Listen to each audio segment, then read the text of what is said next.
everybody, welcome back to another exciting episode of Mainstream Monday here on Horror Film Lovers. I'm your host, Jonathan Moody, and I've got my co-host, John Ward. John Ward is here.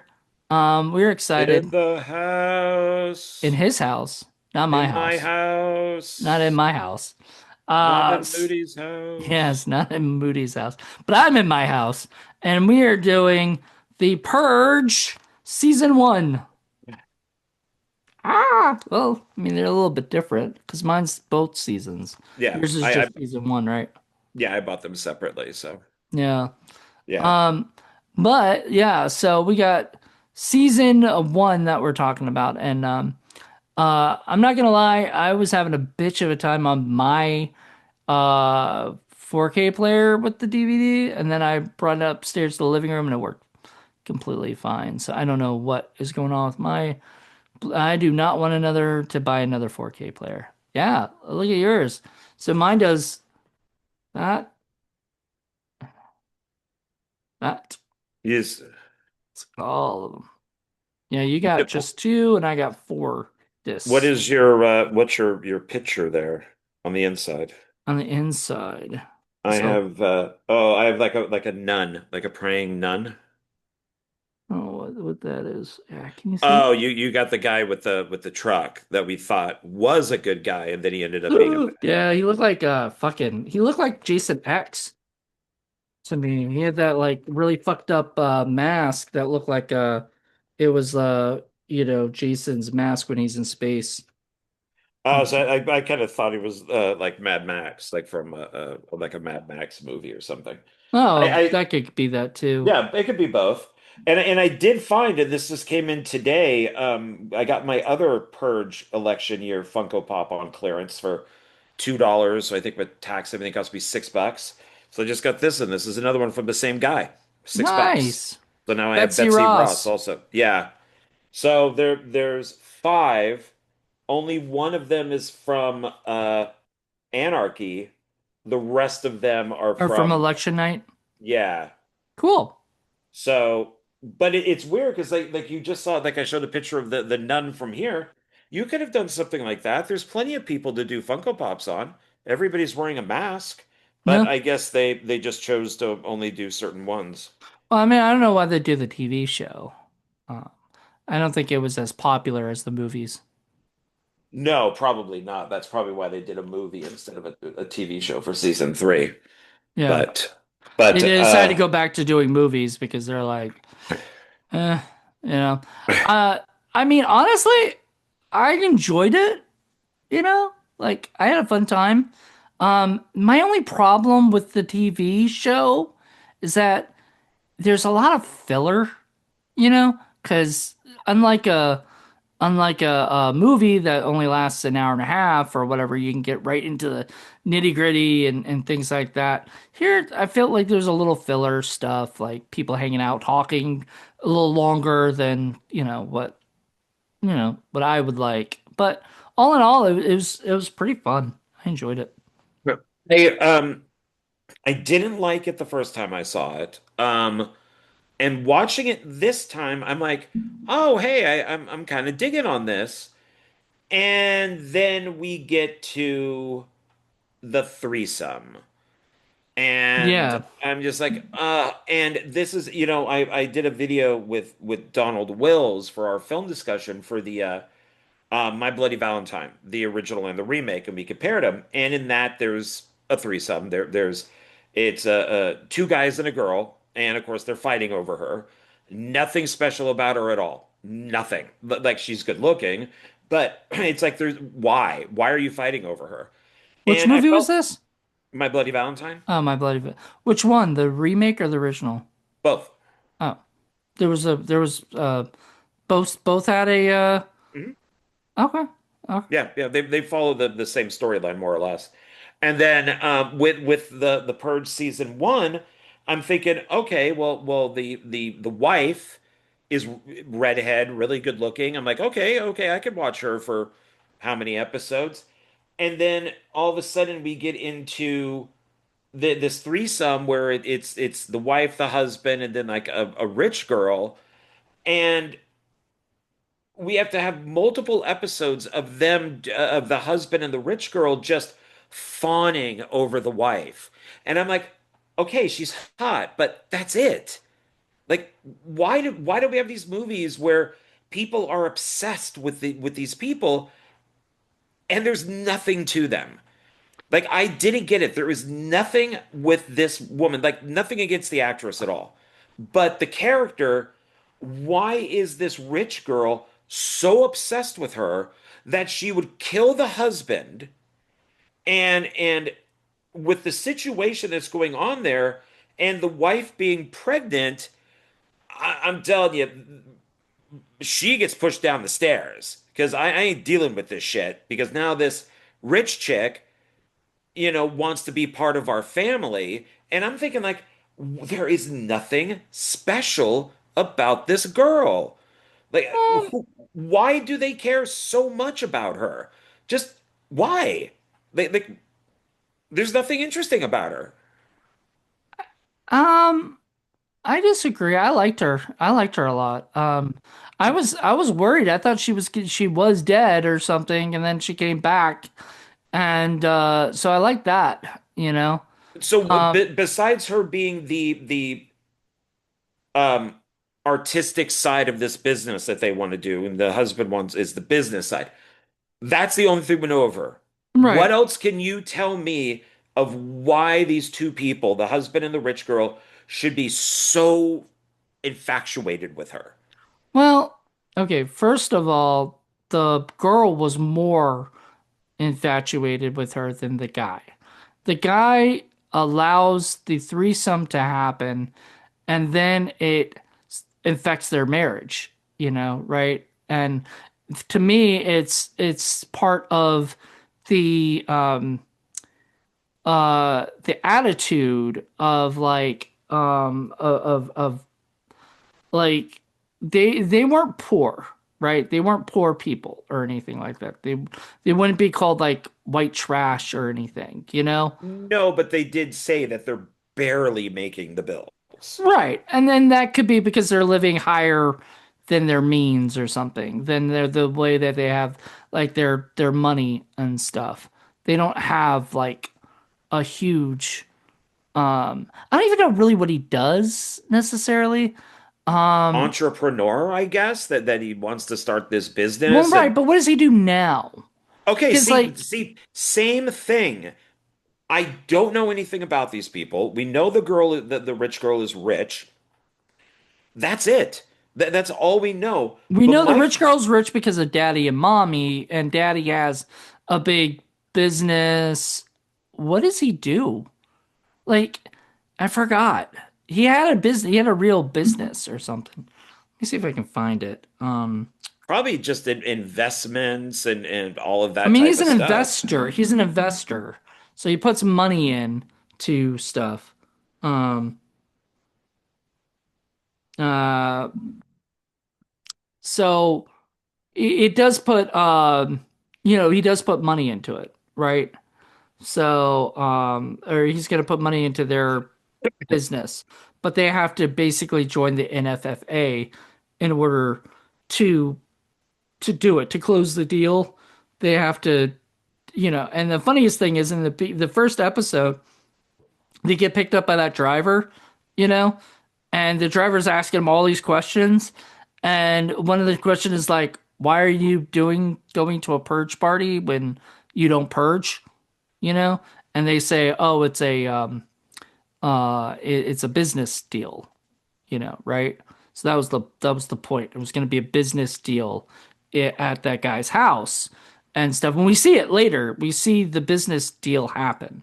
So he has to bring his wife in on it, which was weird too. Like I thought she said she wanted to not be involved necessarily, like in the decision or Well, whatever. yeah, the financial part she didn't want to be involved in. Yeah. Yeah, so then when they're about to close it, the one of the way to close it is to bring in the guy for them to kill, the first kill of the night or whatever, and stuff. Right. And he looks like he's close to wanting to do it, but doesn't do it, and that his wife gets a little freaked out by him. Um, but I liked both of them. I didn't mind. I didn't mind them. The whole time I was watching it, I was like, oh my goodness, what's gonna happen with them? I really cared about, I more cared about the woman because she had a baby, you know? Like I kept thinking, oh man, I really hope nothing happens to that baby. You know what I mean? It's kind of like when I see a dog or a baby or something that doesn't have any power, you know? I don't want it to be killed, Okay, if sure. that makes sense. So I didn't want her to be killed because then the baby would be killed, you know? Um, so, but yeah. By the way, people, if you haven't seen season one of The Purge, you're going to go watch it because otherwise you're going to be spoiled. There's spoilered. There's lots of spoilers coming this way because there's no way we could talk about this movie without spoiling it. You know, Yeah, we've been, yeah, we've been doing yeah, that for everyone, but yeah. somebody might be just checking this out for the first time and be like, "What's this all about?" It's going to be over an hour, so you would think over an hour there's got to be some spoilers in there. So, True. and it's been out a Well, while enough. yeah, I mean, I wouldn't worry about it. So it's, I just didn't, I, I don't get it. I just don't. It's just a long movie. It's pretty much the same thing. Hmm. Um, I didn't really care about anything with the carnival. Hmm. I liked the religious thing with the people that are lost and then they're found by uh God Chucky Oh, Fiona Fiona Dorff. Dorff Yeah, and it that was they're nice found. seeing her. Yeah, I don't even think I knew who she was when I originally watched it. But and then, she brings them into this cult, and then once a year they get chosen to go out and they're kind of sacrificed to become free. And I liked all that. And then when we find out that they're actually hired by the government to get people out there to be killed, I enjoyed that even more because that's like a whole conspiracy Yeah, that's thing. a whole crazy shit. Yeah, Yeah, and I get that's it because that's so funny that people, you're like, oh yeah, I love it because it's government shit, and stuff, and it's political in a way, you know. Yeah, it's And all conspiracy theory and or I guess it is a conspiracy, not really a theory because we see it. But I liked all that. So there was the bus and the guy trying to find his sister. I didn't mind him. One thing I don't understand, and I get from the first Purge, like they had the block party mhm. and they didn't really know what to do, right? Oh, we'll go out and party, we're not going to kill anybody. But now we're at that point. If this is supposed to take place between anarchy and election year, why are all these people going to these places where somebody could just murder them? Like, do they have to sign something that says, okay, you're going to come into our carnival of blood, and you're going to be able to kill people in here? Mhm. Um, Oh yeah, yeah. You saw that one guy, or whatever the Miguel, the main guy or whatever. He brought in that body, and that happened to be a collector or whatever, which I thought was an interesting thing. So he brought in that collector. They were like, "Oh, that's great," like this guy weighs this much, this is what you get for it. You get paid to go, and then you're allowed. He gives you a pass to go in there, and you know, you can spend money on whatever you can. Was it auction? You can do. There's an auction where you can pay to kill people or whatever. but is like the bar that we saw. Hmm. Um, that's obviously like like Switzerland or something. It's just It's a you neutral area, a yes. neutral area. Yeah, you give up your guns, you go in, you drink, you do all You're that. not supposed to start shit, I mean, Right. or anything. There's supposed to be a 100% peaceful area. So it's kind of cool to show us all these different places that people go to either to go and purge or to anti-purge. Right. So with if the bar is like that neutral area where you hand over your guns and that's what it's known for, then you go to this like carnival of blood, and in there you can buy people and murder them, and you can go to this tent and you can murder these people. So what stops those people from murdering the people that are just standing right next to them? I guess that's that, like, are they They handing over could. their weapons? Are they signing something to say when you're entering the carnival, you cannot murder anybody? You I know, don't think that's a I don't think that's the case because they could go up and murder somebody. You could murder the guards and technically you would probably get away with it.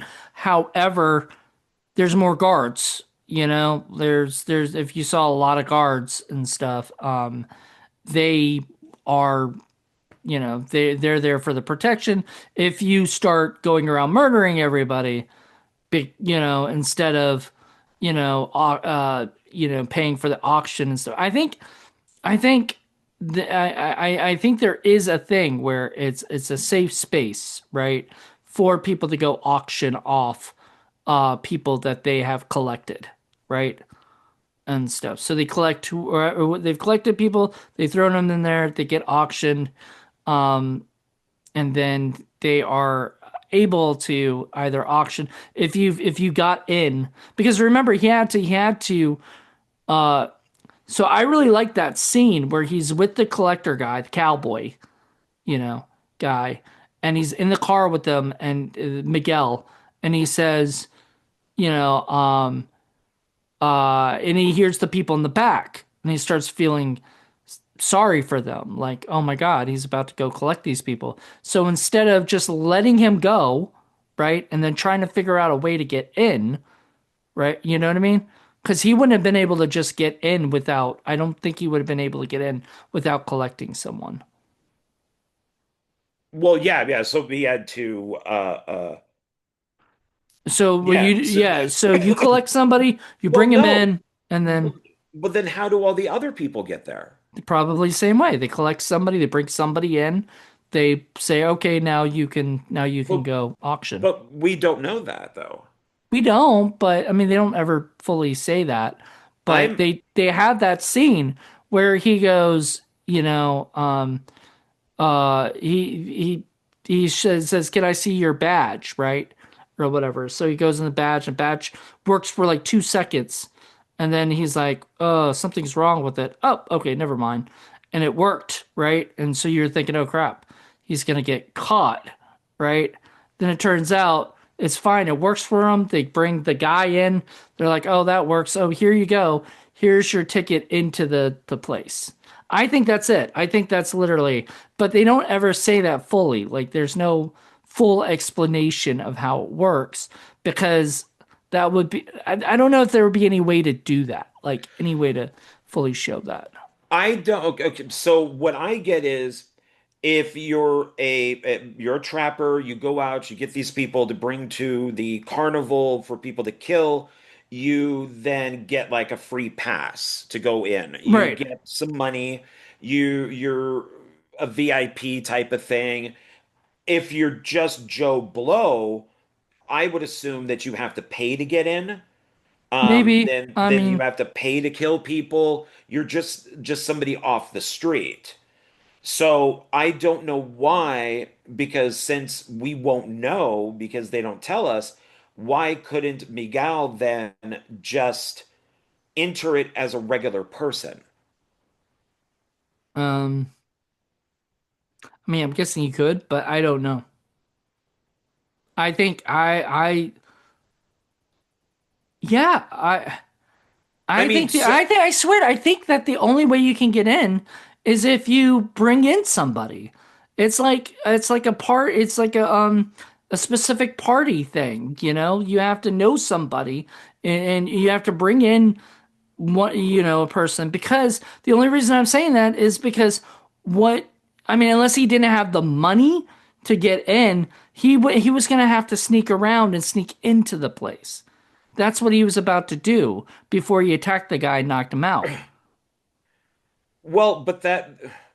unless it is just happenstance that it's the bartender, you know, Mike the cop, I think is his name, says, "Okay, Pete the go cop. with Pete the cop, go with the cowboy guy."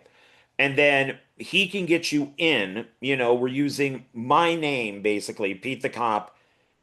You're my friend. He can No, get you in. that's not how it goes because remember he sees Pete the cop later and he said he says you knew what the cowboy does, didn't you? Which was being a collector. And he said, "Yeah, but if I told you that, would you have gone with him?" He said, "Probably wouldn't have, you know." So he knew that that guy was the only way he was going to get in, the collector. But he didn't tell the guy, he didn't tell Miguel that he can't get in without collecting someone. That's how I took it. I don't know. We're gonna have to get off this because there's really other than there's not enough information on the show to understand whether or not that, but that is my case. That is how I view it. If I'm wrong, I'm wrong. If there is, maybe it's shown in the second season. I don't know, but there's, I don't know. It was interesting. Yeah, I don't. Yeah, I mean, I guess yeah, we could just move on from it because it really it's. I don't think they ever explain it. I think the carnival is only shown that one time. I could be wrong, but I'm pretty sure. But it's. I don't know then if that is considered to be bad writing. That because so far in these movies, the writer and previous director seems to do pretty good writing, when it comes to this character does this, which leads to that, which leads to this, which then brings him to this person, and it seems to make sense. But in this, it's almost like, okay, we have 10 episodes we have to fill, and they're like 40 minutes each. Hmm. So we're just going to do the carnival thing, but we're not going to explain it. We're not going to explain how this works. Um, that's fine, whatever, because we're going to do a few episodes of it. Move on. Okay, now we're done. I don't know, maybe because it is spaced out in the TV, like you said, filler, that they just figured that they didn't have to explain it. Maybe. Can we talk about my favorite character in the whole thing? Sure, I'm curious of who that is. Jane. I fucking loved her. I mean, Jane. she was the black girl who was the in the office and stuff, and then wanted to kill the Oh, okay. So boss. yeah, so we have Carnival Blood. We have the couple trying to get money to start their business, and then we have, yeah, Jane, who is working on Purge to get this deal with like Japan. Yeah, Billy Baldwin, Billy Baldwin, yeah. yeah, is her boss. He looked. Oh So my God, there was sometimes I was like, oh man, that just looked like Alec Baldwin. yeah, and especially his voice, it's weird. Yeah, it's weird. It's like, oh man, it sounds terrible. You can't get Alec. Let's get Billy. You know, like it's just. But he is just wonderful in this, and he is just so creepy and but at first he's not. He's just very like a boss. You know, like what you would typical rich boss guy. You know, right? You know. And then you find out what he's got hiding behind door number three, and you're just like, oh my God, this guy's so, ugh. But I loved her. I loved her from the beginning when we already saw that she was doing something illegal, but we didn't know what, exactly. And then, people were even joking, why don't you kill the boss? Right? And she was just like, why would I do that? Well, she already had that emotion, Right. right? And we find that out. But then her employee, one of her employees killed the competition for being vice president, I guess, or something, or whatever. So okay, we'll continue with Jane because this part. So that kind of that I'm not really sure what they're saying. So the overweight white woman kills the white guy, Mm-hmm. and she's nuts and thinks that, okay, should I now call HR? Because I've obviously gotten the promotion. There are certain things in these because it's becoming clearer as each movie goes on politically where where the creators stand. Um, so I found it interesting that they used an overweight woman to kill this guy. Hmm. And it's like, okay, so does that say anything? Um, it's I don't think that there's too many good men in this. I think Billy Baldwin is evil. Um, the husband with the wife is he's kind of a pleb. Um, nobody really seems to be Miguel is good. Pete the cop is great. Um, okay. Yeah, yeah. there's At first you think Joe's a good guy, but he turns, that's the guy with the mask or whatever. The Okay, so that's another. Yeah, that Yeah, was but actually that yeah, he kept saying, "I'm going to take you somewhere safe." So you thought he was taking someone safe, them safe until the end of the eighth episode. By the way, have you ever noticed this? I don't know if you noticed this watching TV shows or not, but whenever they have 10 episodes, like Game of Thrones does this, I think what is it? Sons of Anarchy did this and stuff like that. But maybe Breaking Bad if they had 10 episodes, I think. Um, by the eighth episode, something big happens. In Game of Thrones, one of the seasons was the Red Wedding. I don't know if you ever heard about that, but that was just one of the most I notorious, no. um, nastiest, bloodiest, uh, like endings of any episode, and stuff. It was just like a bunch of it felt good, and all of a sudden, out of nowhere, people were like, oh, it's time, and they just start killing everybody, and you're like, and all the good people you like get slaughtered in that episode, right? And you're like, oh fuck, right? That kind of happens in this, where at the end of this episode, I think a couple people had died that you were kind of hoping would survive, and then all of a sudden, all the people that you liked, all the cast members that were pretty much there, except for Miguel, get taken away into this uh, big van that the that Joe had, right? So Joe's taking, everybody died, even the girl, the adult, the rich adultery girl or whatever, she died in episode Yeah. 8. So it was like usually something crazy happens in episode 8, and then 9 kind of is whatever, and then 10 crazy shit happens again, you know. 9 the crazy shit happened with Jane. But you know what I mean? Like they try to do that on episode 8 is make it epic.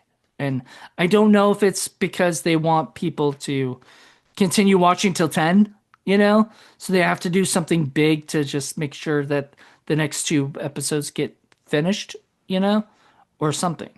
I don't know. I I'm not sure about that. I know this has been confirmed. Matt Damon confirmed it. That Netflix, it's called second TV viewing. And what that is that Netflix knows when you're watching their shows and movies that you are on your phone. So halfway through, and the second viewing would be the phone. So halfway through the show or the episodes, they have to retell you the movie because they assume you're on your phone and you haven't That been paying attention. I guess that's not this show because that never happened on this particular show. That's the only thing I know about halfway through stuff is Oh no, that. I'm So anyway.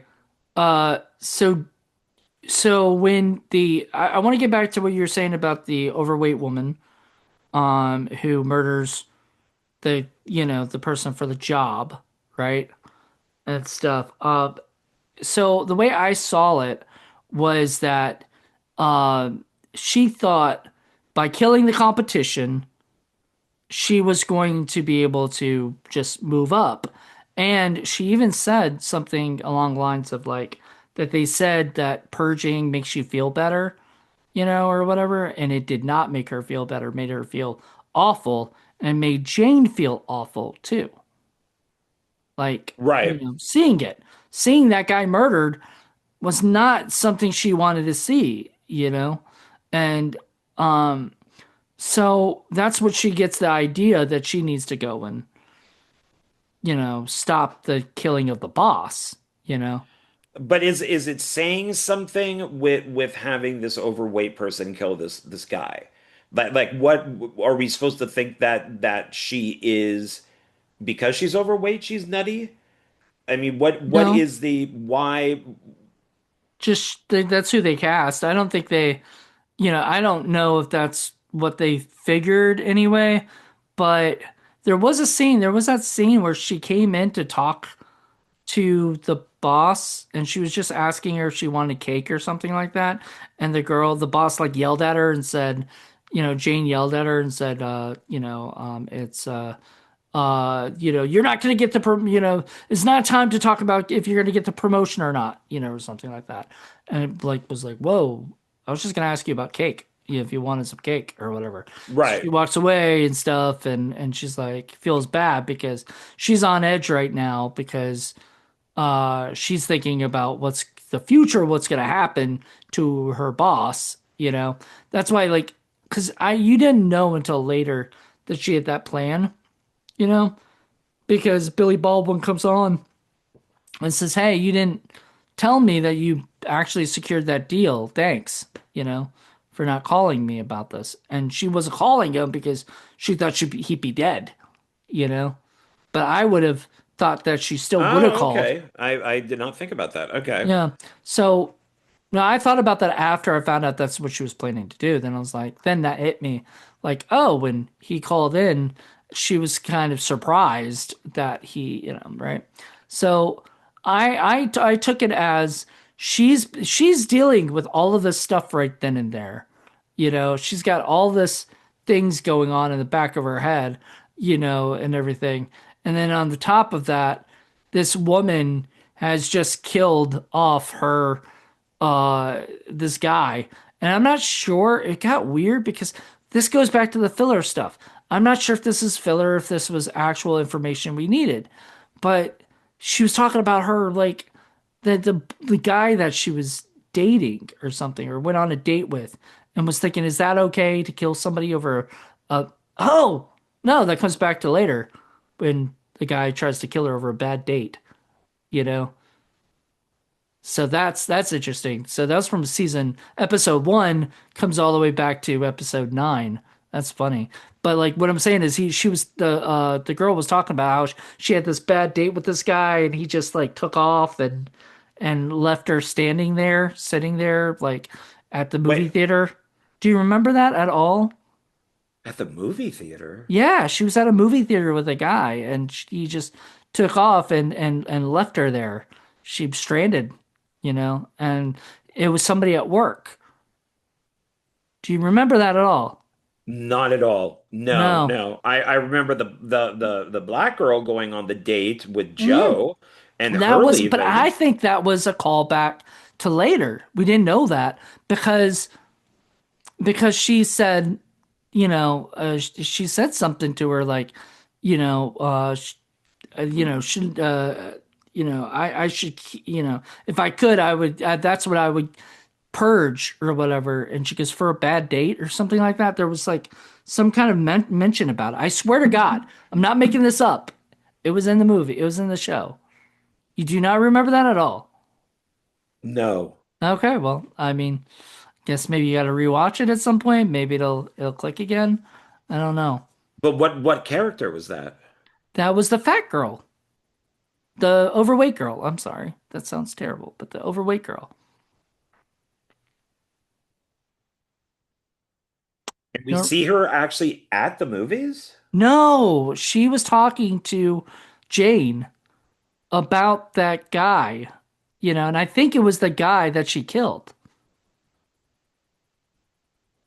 I, the guy who was up for the promotion? Yeah, I think she went on a date with the guy because remember he I think it's the same guy comes up to her comes up to Jane and starts kind of chit-chatting with her about stuff and trying to say, I know about, I'm sorry about all this, but whatever. And she kind of feels awkward at first with him talking to her, you know, and No, kind of, I really, oh man. I really don't. I When have did you no watch idea. the I have no first idea what you're. episode, dude? Because I just watched it a couple days ago, so it's fresh in my head. I don't know if Well, I it's, mean, if she's just talking about it in the office as something that happened, I mean, I don't really know why I would remember it. If it's a scene that is relevant to the show because we see her on the date and then she gets stood up, yeah, then yeah, maybe I should remember that. but yeah, no, I they're just chit-chatting, and I'm trying to see if there's a quote from it. Um, But I don't think that's the guy that she kills. I think so.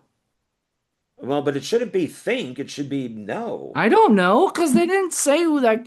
It just shows the No, guy. he's just somebody who wants the promotion and she wants the promotion, and the way to do that is to kill him. And now she's getting promoted. I don't think that's the date.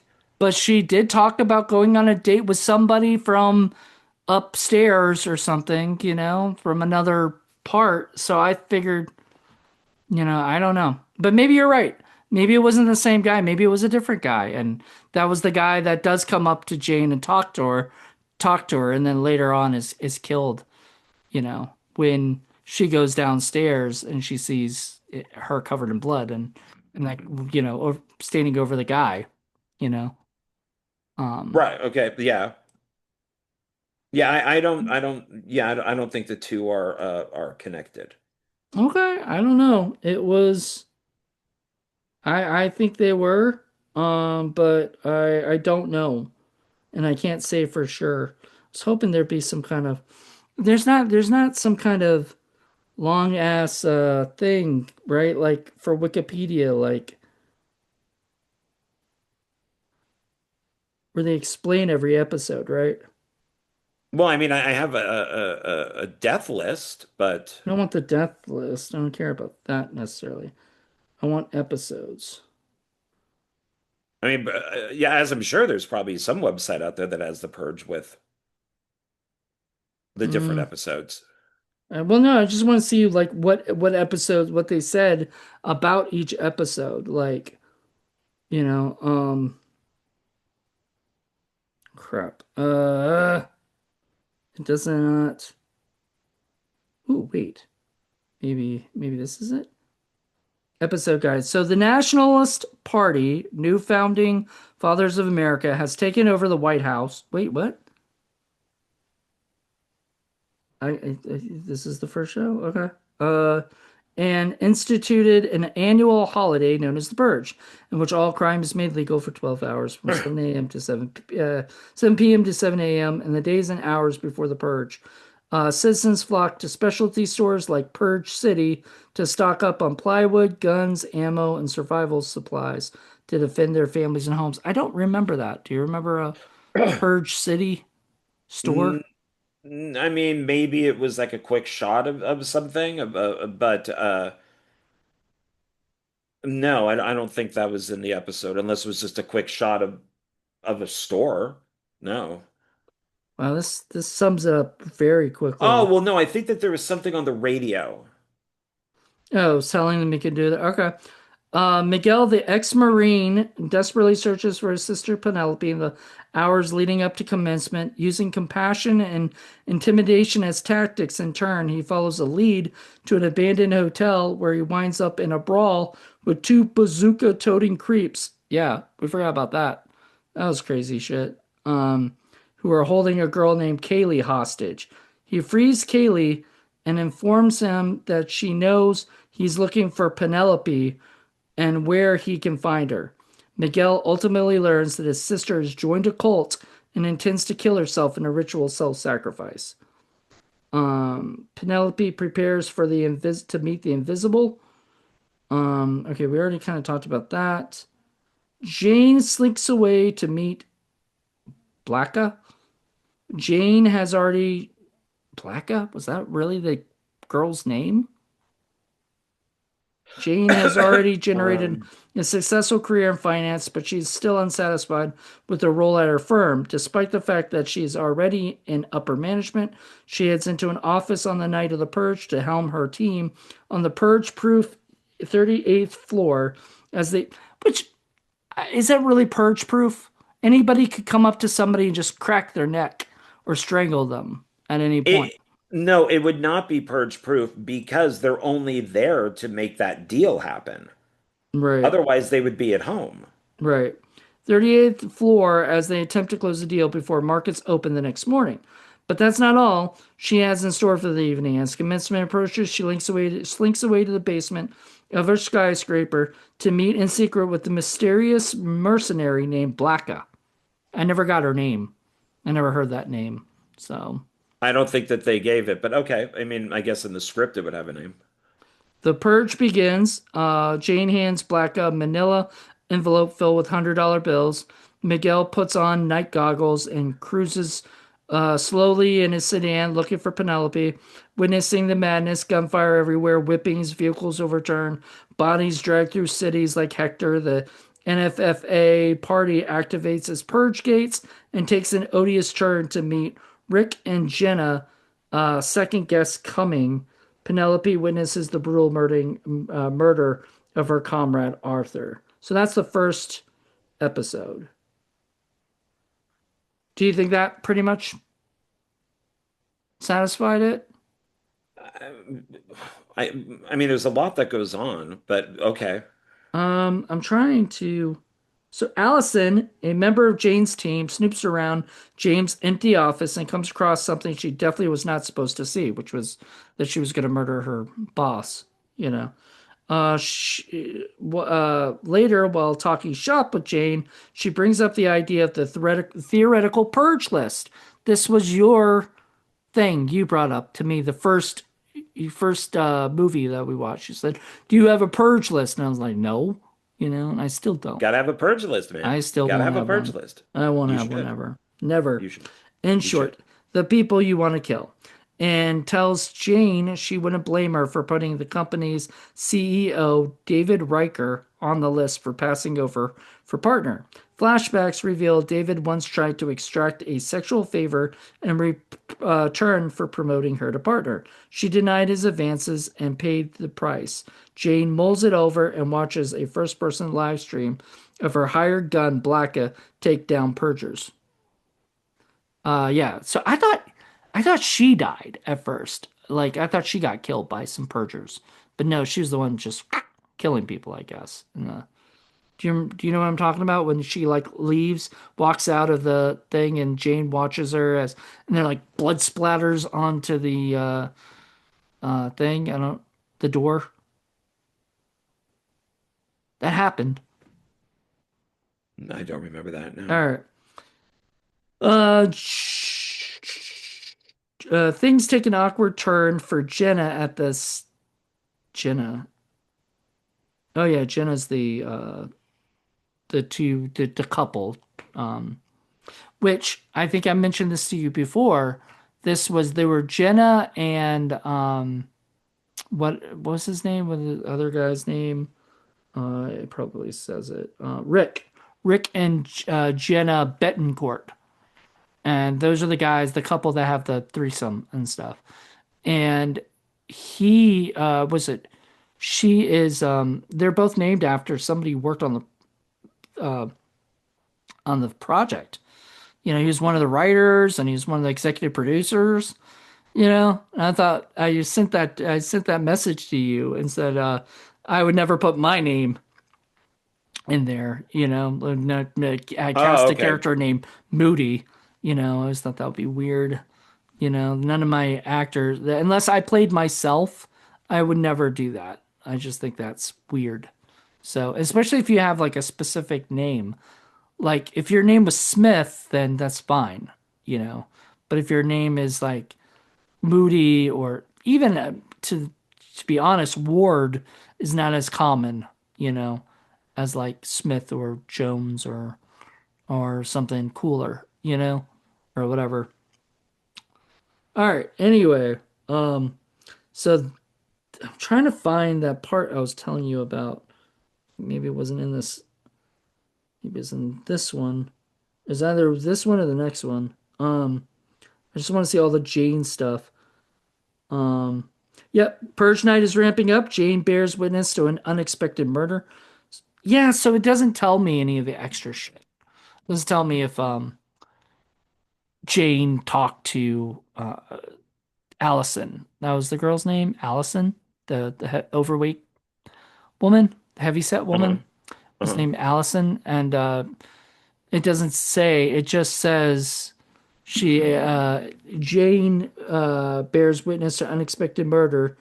So do Jenna and Rick. Miguel is more desperate. So, um, James team. Okay, Jane's team closes the deal. It's a celebration. Um, Jane.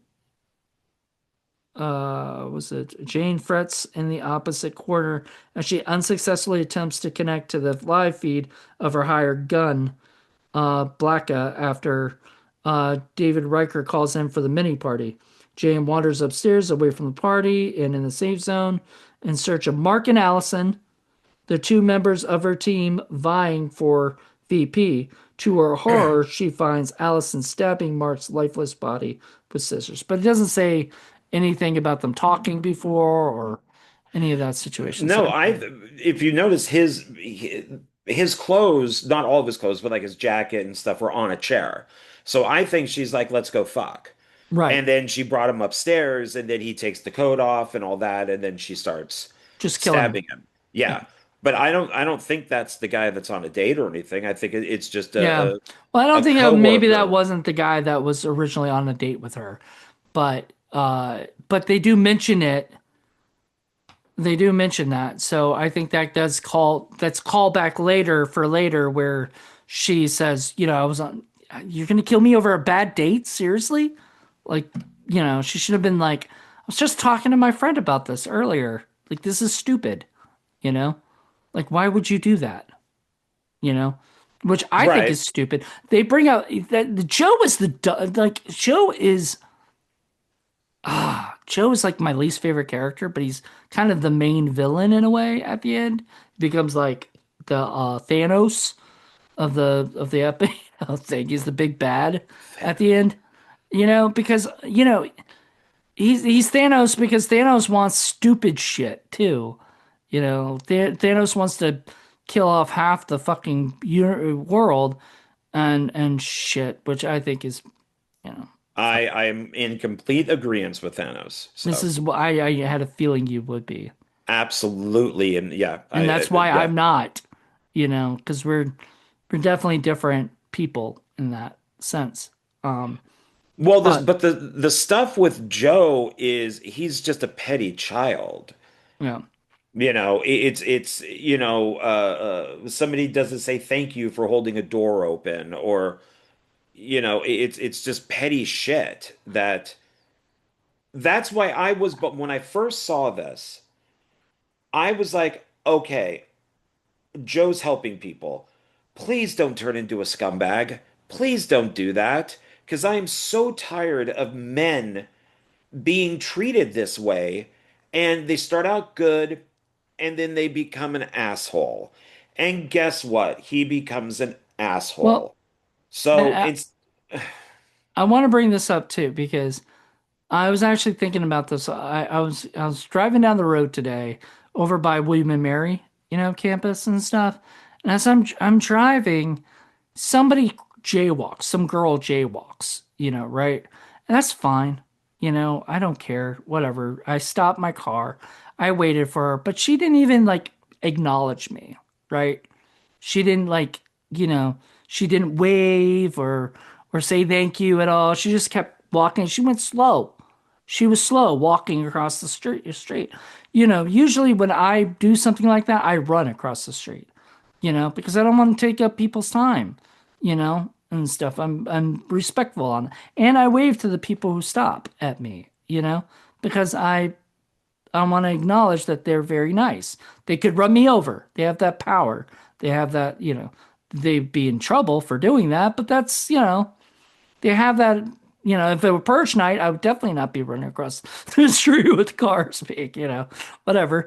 But like my point is that I not once in my head did I go, oh man, I would totally kill that person on purge night, you know. But that's what Joe would have done. Joe Yeah. would have been like, that bitch fucking didn't even acknowledge me. You know what? I'm gonna spray her and find her later and kill her. And I'm like, why? Like, seriously. Well, because I think Joe does what a lot of us think. So it's somebody cuts you off in traffic. Oh, I wish I could kill you. They jaywalk and you have to hit your brakes. You stupid idiot. You get mad and you're like, this is what I'm gonna do. So Joe is that embodiment of us. But he takes it way too far. So when we open up the door for somebody and somebody just walks right through and doesn't say thank you or acknowledge you, you're kind of like, fuck you, bitch. I just I'm opened the door not. for you. I I'm not. am. I'm But not. Like, because look, me opening up the door doesn't automatically give this thing where somebody has to be polite to you back. You shouldn't have to be polite to somebody because of something you did, or something it's somebody else a did, whatever, it's a common courtesy. It is. It's a common courtesy. It's a courtesy. Somebody can do whatever they want. You don't have to hold the door for this person, or they don't have to hold the door for you, but it's nice.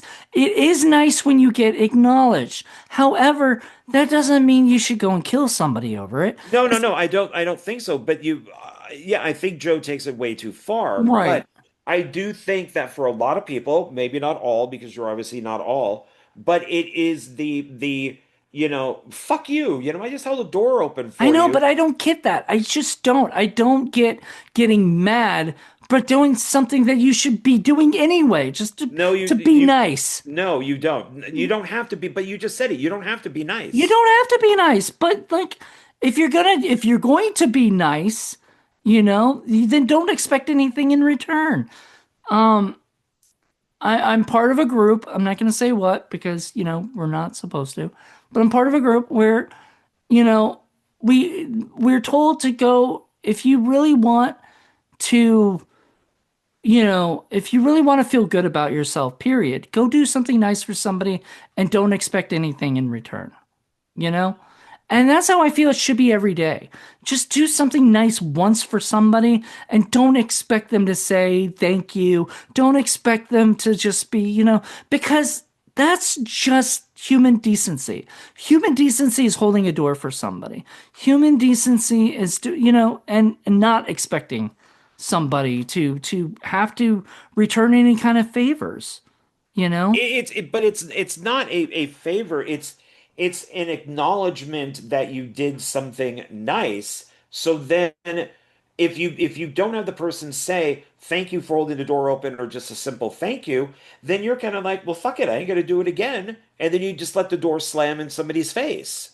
Well, you would like this one video I saw. I saw this one reel, and it was this a couple, and I watch these videos of, like, all these couples at some point, and now that's all I get, these days or whatever. But it's some of them are really cute, and this one I really liked, and it was like this girl, this guy was holding the door for another guy, and the guy walked out, didn't say thank you, and the girlfriend walked up, grabbed him by the head, just started beating him up, and brought him over and goes, "My boyfriend, just held the door for you. You're supposed to say thank you."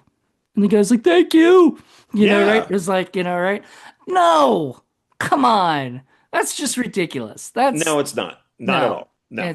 no, No. to me, it's ridiculous. It should, common courtesy should just be, if, and just don't expect anything. If you won't get upset if If you just let people walk all over you. now, to be honest, when that girl didn't do that, and I was kind of like, come on, hurry up, get across the street, right?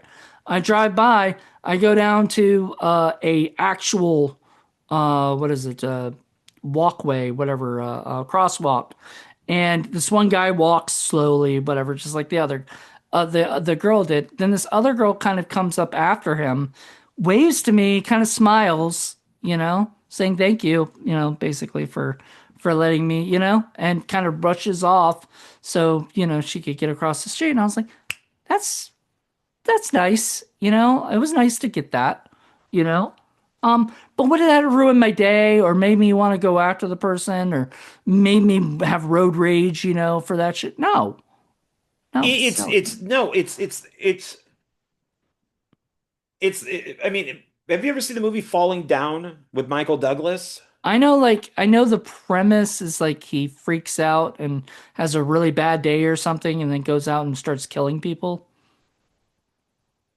No, Is that, am I no. wrong? Okay. Yeah, it's well, one, there's mental problems with him to begin with, but he's stuck in traffic. It's LA traffic, and you know what LA traffic is like. Oh yeah.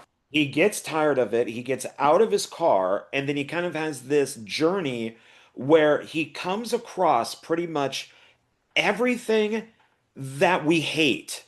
And so he comes across these gang guys, and he has to take care of them. And then he comes across Wait, are you road. talking about when you say he takes care of them, he kills them? I think it's more of like beating them up or scaring them. I don't think he kills them. There's road construction, and as we know, road construction in LA, it's horrible. I deal with it all the time out here in Vegas, and it sucks. Is it's not doing anything. They're not doing anything on this. They have to spend X amount of money a year to get that money back, or they get less money, so they just rip up the streets for no reason. And that's his issue. And he ends up with like a bazooka and shoots the road construction and blows it all up, and everybody's cheering. This is stuff that he goes into McDonald's. He wants to order a McGriddle. And they're like, Mm-hmm. I'm sorry, we're now serving lunch. And he's like, well, when is breakfast over? They're like 10. And he's like, but it's only 10:15. Mm-hmm. Can't you just make a McGriddle? And they're like, no. It's so I get both sides of it, but it's like that's the type of stuff where, maybe if the person at McDonald's just said, you know what, we still got all the shit up to make a McGriddle, make the guy a McGriddle, and he's the last one. Or, the gang guys didn't try to mug him. He also meets up with a white supremacist. It's a great movie. But it's these little things in life that push people to that point of I held the door open for you. You're this young girl in your 20s. You show no respect to older people. I'm not going to spray you and put you on trial later. Mm-hmm. And I'm not saying that's correct. I just ordered it, by the way. I just ordered the Blu-ray of it. Oh, falling While down? we're done. Yeah, because I was like, I've never seen it, and fucking if it's bad or if it's not for me, probably Paul might like it or something. I don't know, but I figured I would enjoy it. I Yeah, think it's a good film. It's Joel Schumacher. yeah, and it's Michael Douglas, and they have in this Blu-ray, it's commentary with Michael Douglas and Joel Schumacher together. So I don't think I've ever heard Joel Schumacher do commentary. He probably has, but I haven't. Don't know I think offhand. he does it on like Batman, like the Batman and Robin, something like that. Whoa, nice. I gotta check that out. I would like it I on Batman think Forever. I'm okay with Batman and Robin. I have both I of them on Blu-ray, so I'll have to check that out. yeah, I got that collection. But it's I don't know. It's just stuff like that. So that's why I think that. Okay, so what's the black girl's name? The one that Jane, won Jane, Jane. Okay, so she puts a hit out on her boss, David. not realizing how evil he is, Well, yeah. Well, right? she kind of But knows he's not a nice guy. He okay, you saw Swimming with Sharks, right? nah, years ago. I don't remember it. So the beginning of That's Kevin it, Spacey, right? yeah. Yeah. So Spacey plays the producer, and the young guy comes in. I That's forget the Frank guy. Whaley. Frank Yeah, Whaley. he comes in, and we see Benicio del Toro. He's sitting behind a desk, and Spacey says, "Look, if you do everything that this guy did, because he just got a promotion to be a producer over at Paramount, you're going to do big business. So Whaley goes against every single thing that Spacey says. It's like, and Whaley has an idea where Spacey steals it and gives it to a producer, but he kind of winks or does the thumbs up. That's the way these things work. Mhm. You have the idea, you give it to your boss acknowledges you, but he looks like he's the one who gives it to his boss. That then moves you up. And that was the whole point, I think, is that if Whaley just followed what these other people do, he would have advanced. Same thing with Jane. If Jane and Billy Baldwin even says, you just don't have the balls. Not literally, but it's Right. just that's his thing with her is you're not showing it enough. And Right. I don't even think she had to sleep with him. It was just you're not aggressive enough. You're not the type of person that that I want in this. If you're gonna fuck me, great. You're gonna get it. That helps. But I think Right. that was his whole thing was you're just not aggressive enough. You're not this, you're not that. If she would have just, and her mom was the one who kept saying, you need to wear your cleavage out. You need to play the game. But she doesn't. And you know what? I will give Jane credit. She has, you know, she keeps her integrity. You know what I mean? Like She she dies. she dies because she's not going to play the game, man. She's not that kind of person. She even at the end where the guys, saying, because okay, first of all, that date was obnoxious. I'm sorry. Oh, that day was horrible, and Joe's a massive racist. He's a massive racist. And this is funny because I know politically you've gone a different route a little bit, but I'm sorry, you have a lot of left still in you, you know? And I was like, okay, I'm pretty sure when this happens, when that guy is talking about DEI and basically how she's only there because they need to fill some quota with black women. Why not like flat out saying it like that? But like He pretty much he did. pretty much did. And and that pissed her off because like she worked her fucking ass off to get where she's going. She didn't play the game. She didn't sleep with the boss to get. And he even I think did he even say something like that too, like sleeping with the boss, something like that. So there was something where he was kind of pretty much being a complete and total dick to her, and she was and but he was doing it in this like I'm kind of an idiot kind of way, like I don't Oh, he's a realize dumb guy, I'm a very dumb guy. I don't realize I'm being rude to somebody. And then she even said apparently this has happened more than once, and this date never goes well, right? And so she, she left and she did everything right. I told this to somebody once. I don't know if it was on any of my podcasts, but I went on a date with this girl who was like 6 foot fucking five. And she was like looking down at me going, "Are you Moody?" And I was like, "Yep." And she's like, "All right, Yes. come with me."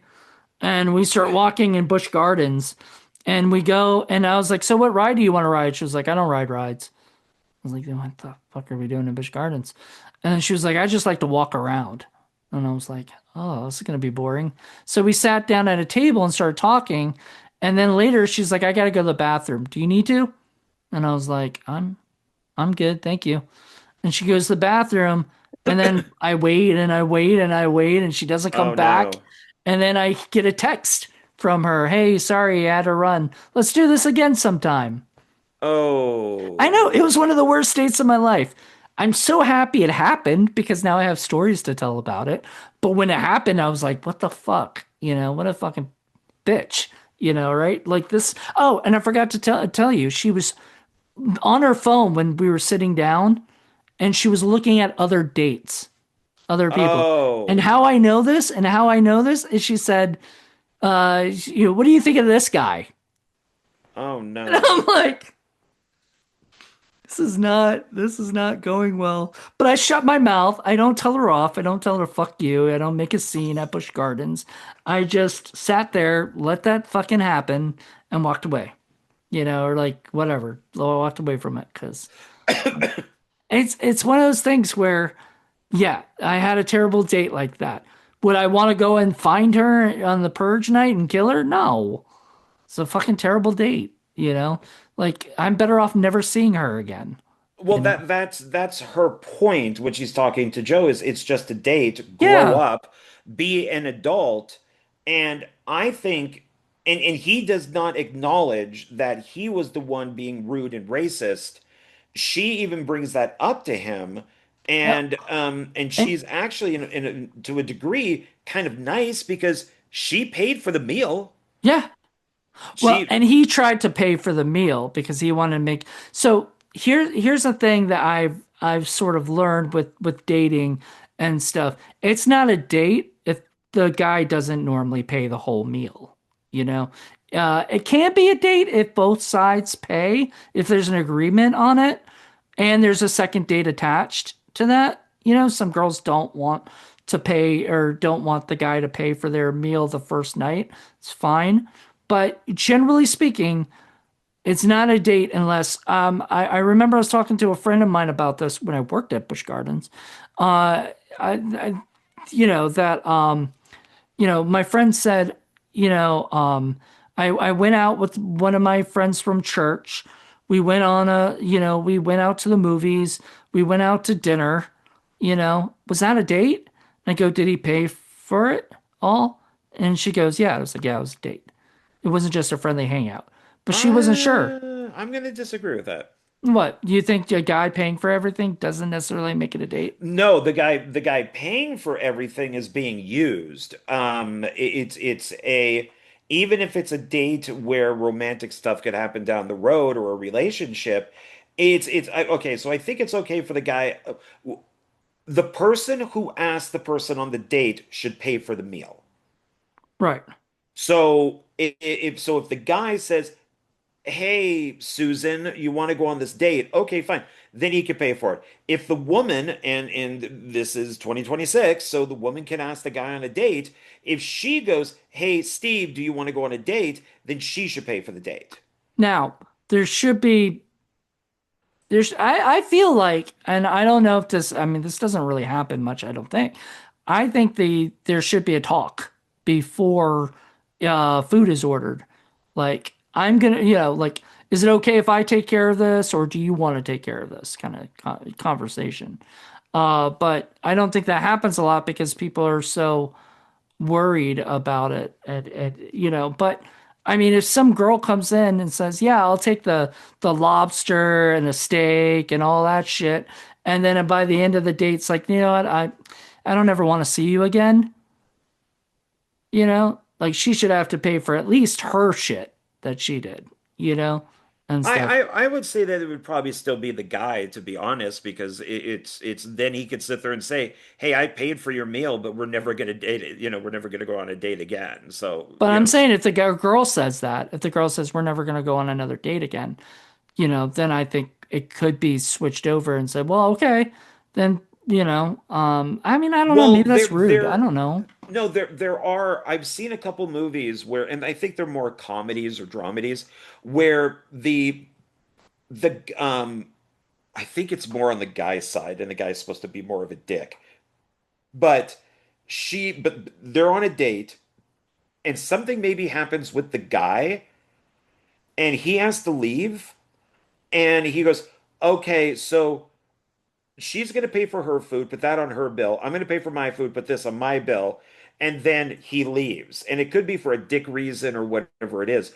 But I have seen things where in some reason the date ends Hmm. and then they have to divide the bill, but I don't think it's okay with one of the people. Like they're more shocked.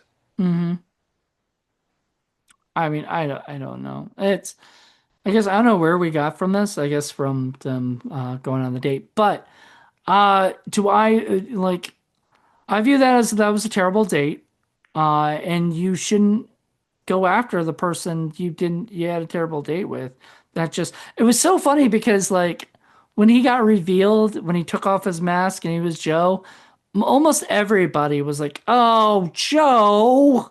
Yeah. You know, it's you that's doing this. And they all had like, all had their different reasons. Like I didn't quite understand what his job was necessarily. I know it's something to do with the security systems and stuff, right? It's Yes, I think that he probably works for the same company or a company that Ethan Hawke would work for. So he goes and that's how he knows all their codes. oh man. My cat is whining at me right now. They will do that. Yes, he's whining because he wants to go out in the garage, I think, and probably wants to go outside, but he can't today. It's too cold outside. He needs to stay in. Too cold for your little And paws. a little tail whacking me on the face right now.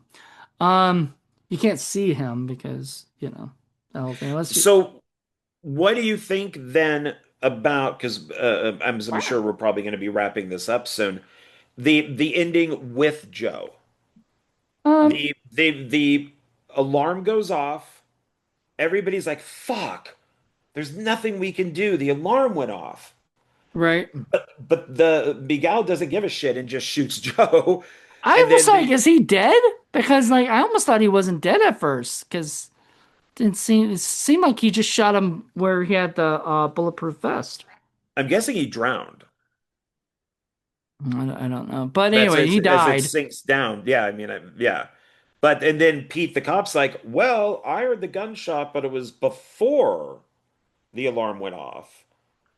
So everybody knows that he shot him afterwards. So with what we've seen with the Purge so far, Miguel, who is a good guy, shoots somebody after it. And that's all because Joe says, "Oh yeah, well, I'll be seeing you next year." We've talked about this before because I asked that question to you. I think right in the beginning of watching The Purge or whatever. But I said that question. I said, what happens if you just shoot somebody after The Purge? Like, how will they know?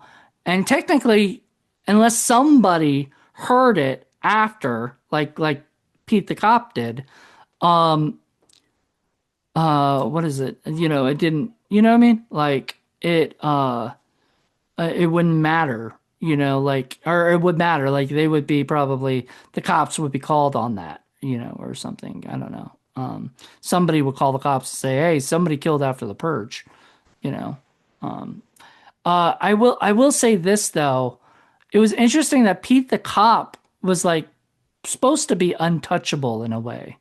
Like, remember that group of girls were like sitting around cross each other, and everything, and they Yeah, were the roadblock. the roadblock, and then they're like, "Oh, it's Pete the cop." Oh, and the one girl's like, "Who's Pete the cop?" Like, yeah, and apparently she was like, "I'll tell you later" or whatever, and we find out he had like he was the cop that actually stopped other cops from murdering people or whatever, and stuff. So, the good cop basically that was helping people out that were out purging, you know? So people are like, oh, you can't kill Pete the cop because he helped us. Except the cowboy didn't give a fuck. He was gonna kill him, you know? Um, Well, there are these, I think these unwritten rules, like, yeah, you don't kill Pete the cop, but then of course Pete the cop did put the guy's brother in jail, so that's why he was going after him in the bar, which was very stupid. Oh no, no, that was a different guy. yeah, that was a There- different guy. yeah, there was the guy, but yeah, but there was him, and that was a neutral area. Um, Yeah, you and don't then fuck up the neutral area. yeah, and so I think it's kind of like the ambulances that go around. The triage. Yeah, that you're not supposed to touch them. So I Hmm. think that there are these unwritten rules that kind of get spread around. Like I'm surprised that they say that churches are not off grounds. Yeah, And because we obviously saw that with all the white supremacists going in, shooting the black church. But there seems to be maybe certain areas that you can't go into, or you can't, people that you can't kill. right. I did notice in this, and once again in the alert, this is the purge, for the next blah blah. Once again, it didn't say politicians. So But this is supposed maybe that but was this time that stopped at that point. but it's supposed to be in between anarchy and election year. Well, maybe because it was 4 years after, I think it's 2027 or something that this was supposed to take place, which is was next year, you know. Um, it was so I it's hard to explain, but like I think that at some point between 2003, which was the was anarchy, and 2027, they might have gotten rid of the politician thing because maybe too many people were like, wait a minute, why can't we kill the politicians? You know, and stuff like that. But they weren't really. I mean, we didn't see them going for them because you know, I don't Yeah, because think. it's so I'm trying to I should have saved that one because I found one that was really good with the timeline. Um okay, so how to watch The Purge. Maybe that's in chronological order. Yeah, you gotta watch it in chronological order. No, this is still not correct. It's saying the first Purge and then the Purge, but no, the season two takes place before the Purge. So it would be in between the first Purge. Wait, how much of it is that just flashbacks or is that the whole show? The whole show is I think the whole show is because you do see Ethan Hawke at his desk and he's talking to people about the alarm system. right, but that wasn't the first purge. No, no, I'm saying it has to take place after the first Purge. Mm, yeah, which the Are you saying the first Purge or Purge 1? so the way it says to watch the Purge movies in chronological order, start with the prequel, the first Purge, which is the first Purge, period, Right, right? right. Follow with the Purge No, Anarchy. Oh, that this doesn't include the TV shows. Hold on. yeah, that's not correct. TV shows. Um, okay, no, I guess I mean I don't know. Like when does Okay, order you're right. It would movies involve and before the Purge TV. because he's unless that was more of a flashback. Hold on. This is a little annoying. Okay, so I think this is what I've read. The Purge TV series take place. The series takes place between the events of the first two films. Is that season two or season one and two? Just as the series.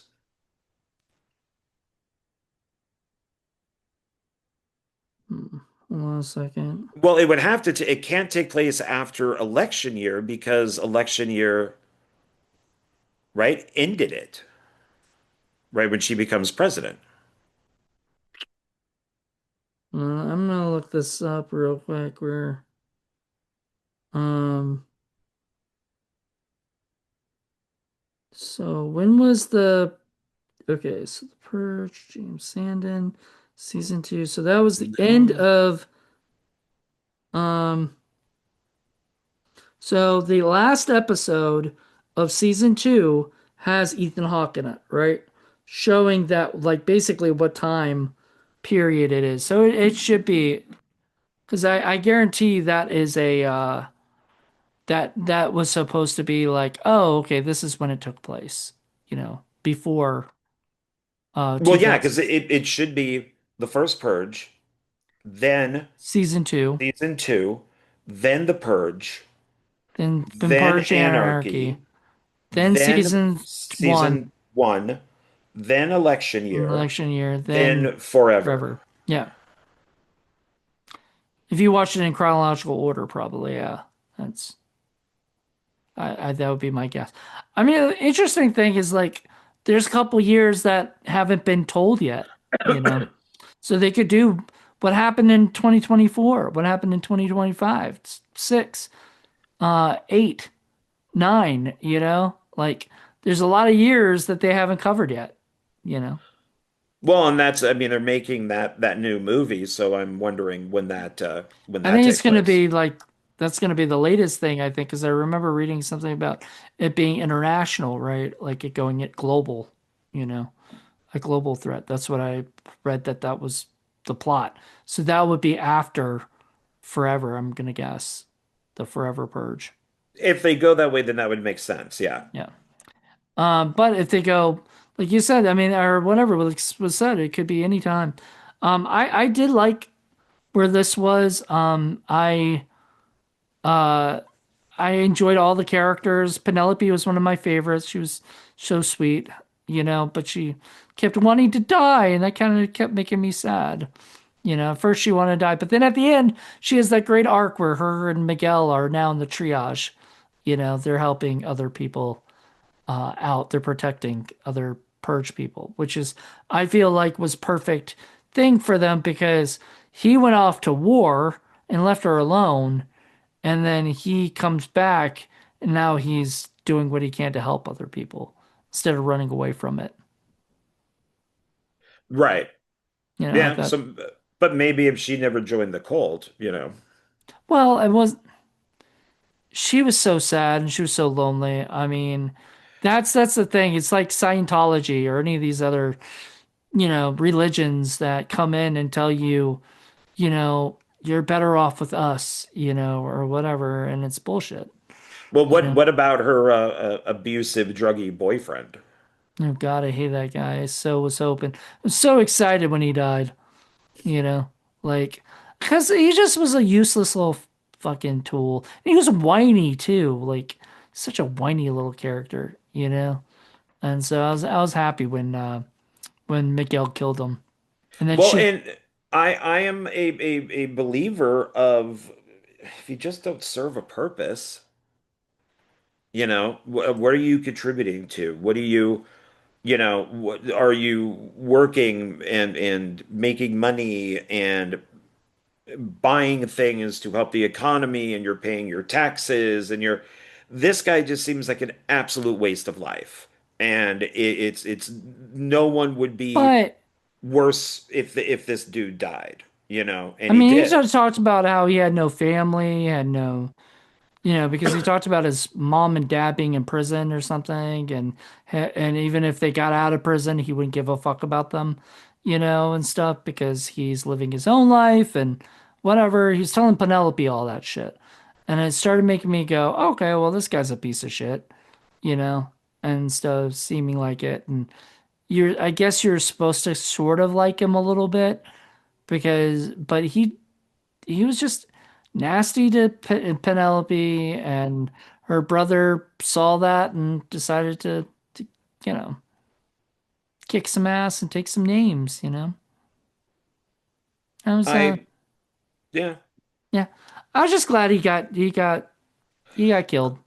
I mean there are at times when just people don't serve a point.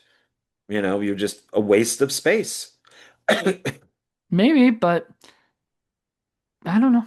I just don't. I don't think. I think people should die of, you know, natural whatever. If somebody gets hit by a car, that was just, you know, meant to happen. You know, it's sad, you know, and stuff like that, but like that was meant to happen. And, you know, you can still mourn people or whatever. I don't think you should just go and kill people. Like that's just my thing. Like even if, because remember in the beginning, the first movie, we got the bloody stranger who, you know, got help, and then he became somebody of useful to society.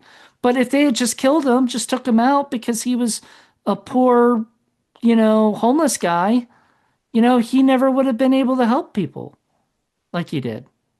But he's a He got to help people for years because election night comes in 2040, and that started out in 2022. So for years, he lived to help other people.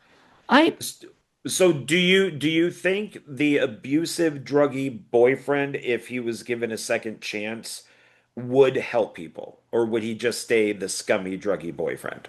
I think he would just stay. I think he would have stayed, but he probably would have been killed at some point in the purge.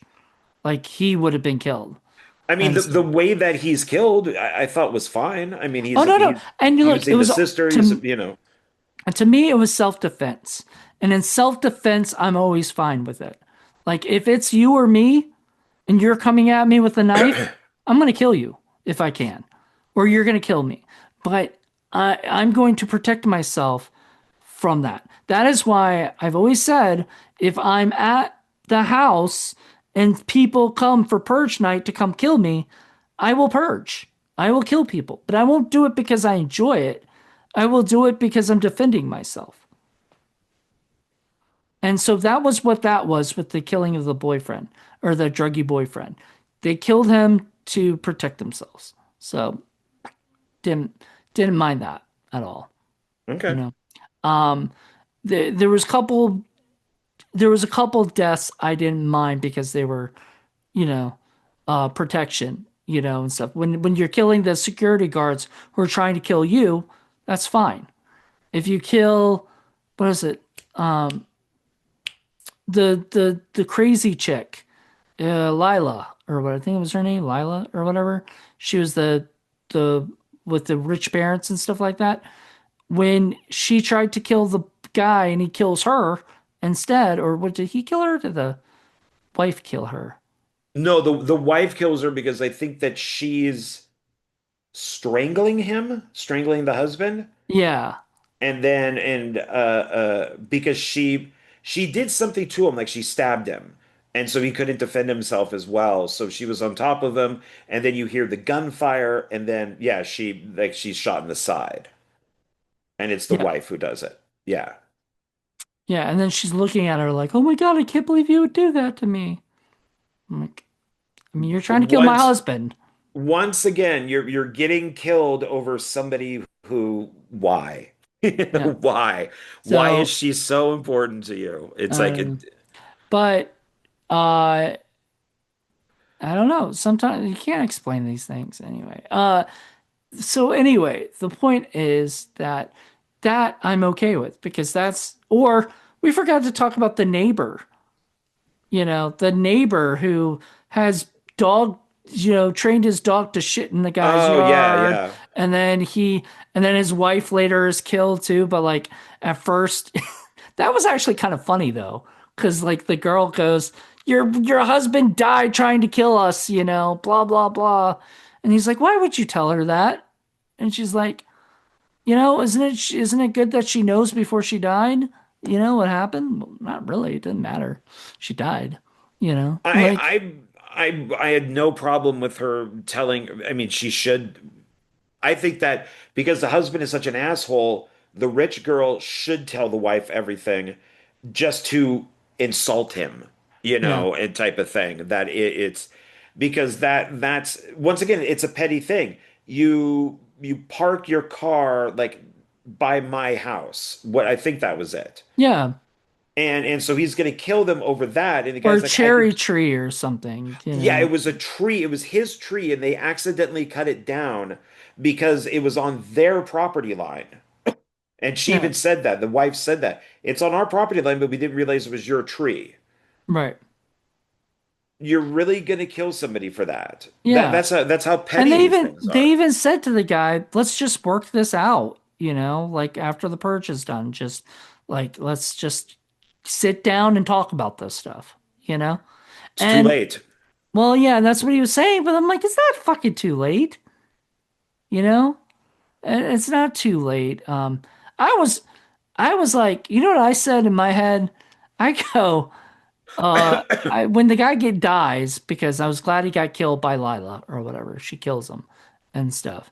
But what I was saying in my head was somebody better go take care of that dog.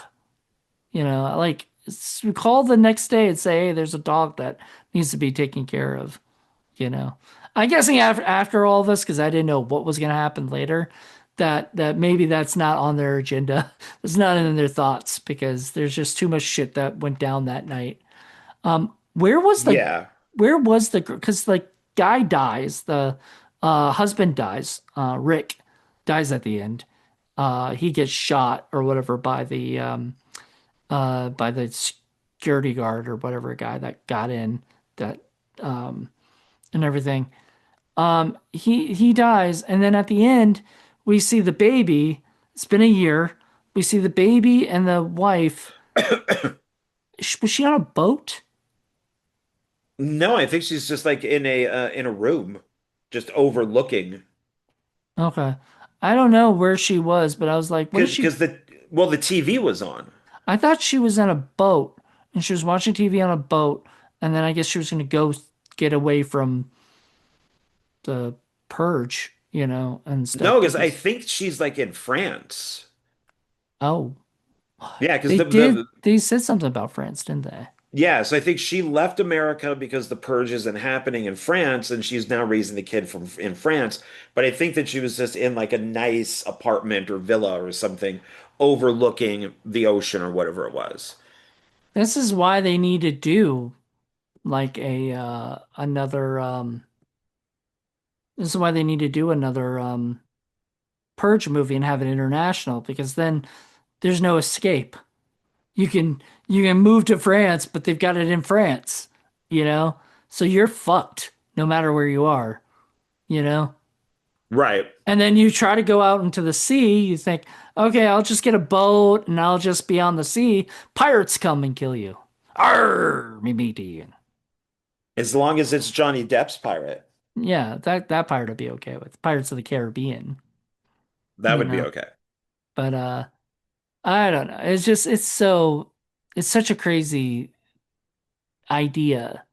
Like this idea that for 20 no 12 hours you are you are in, and I thought that was interesting. It almost felt like you were sort of there for the whole time, right?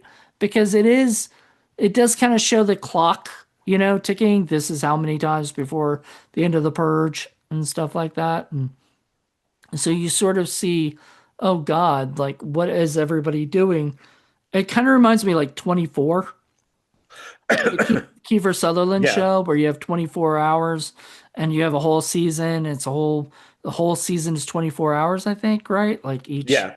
Yeah, each each episode is supposed is to be like an hour. an Yeah. hour, which I always thought was the stupidest gimmick. It was boring to Oh my me, God, I love that. you know. I love Um, 24. I haven't seen it in forever. I did actually like it. I said I thought in my head that this was going to be boring, but they made it more exciting. I think it's more like taking clock each hour.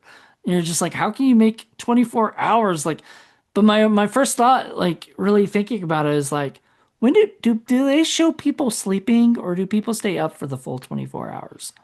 I think that it's the probably the full 24 because it's they're always like trying to detonate a like have a bomb not detonate, or it's a terrorist attack or there's hostages or whatever, so they only have the 24 hours, so everybody's up.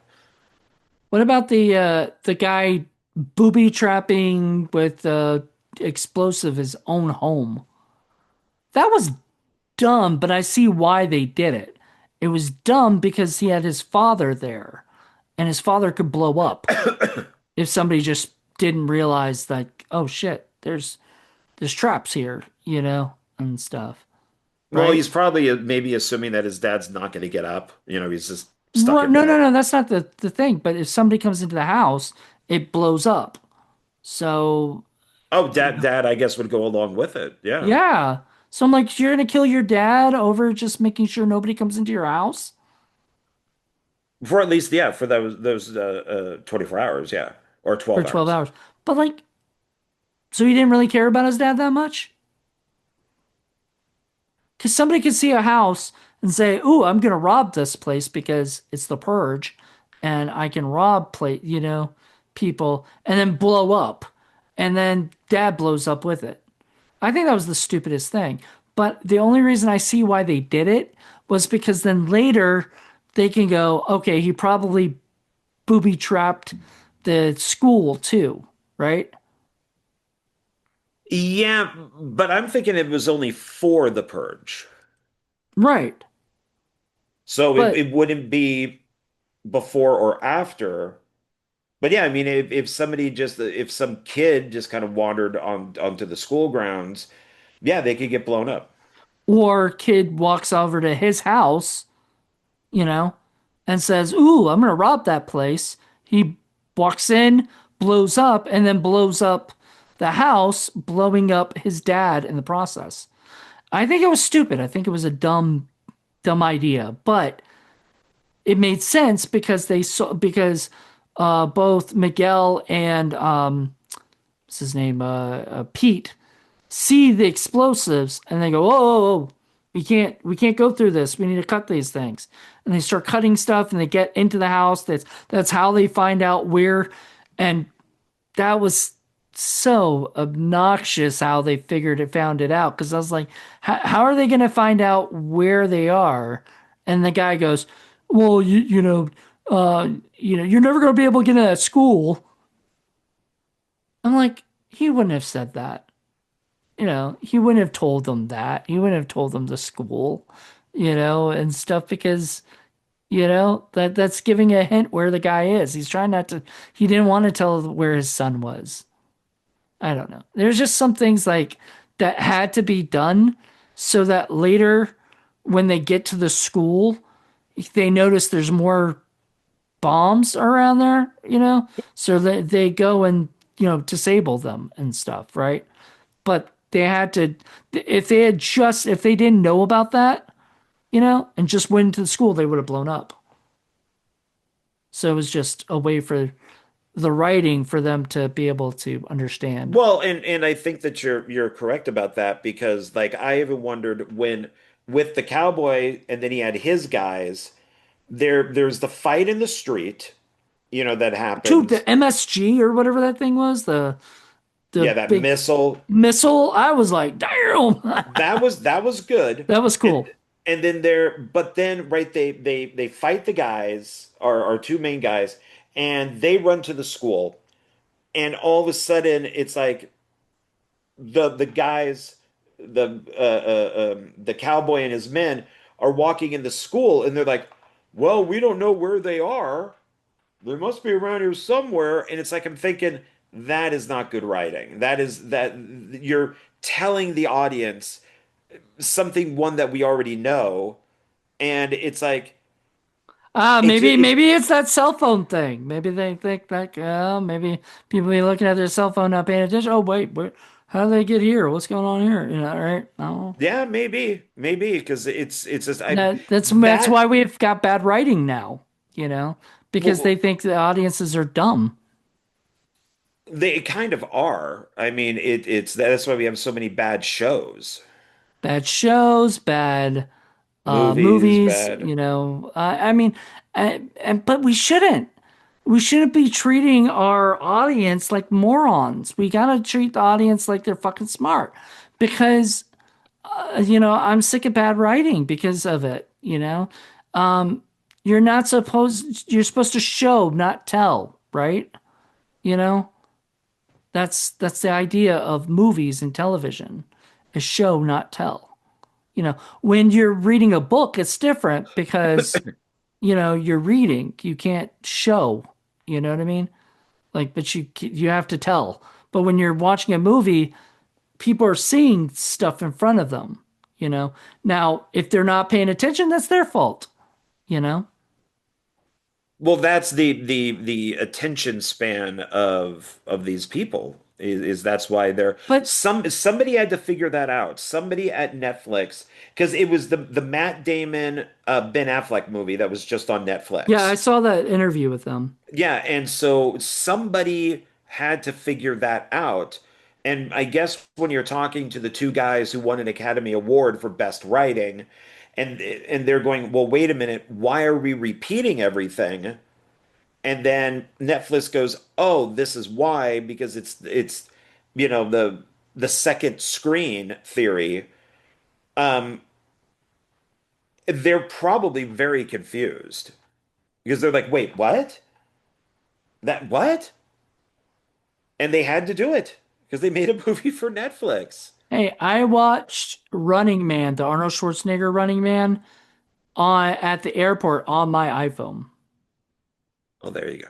you know, and stuff. But I didn't, I mean, maybe there's times I took a break from it for a second or whatever.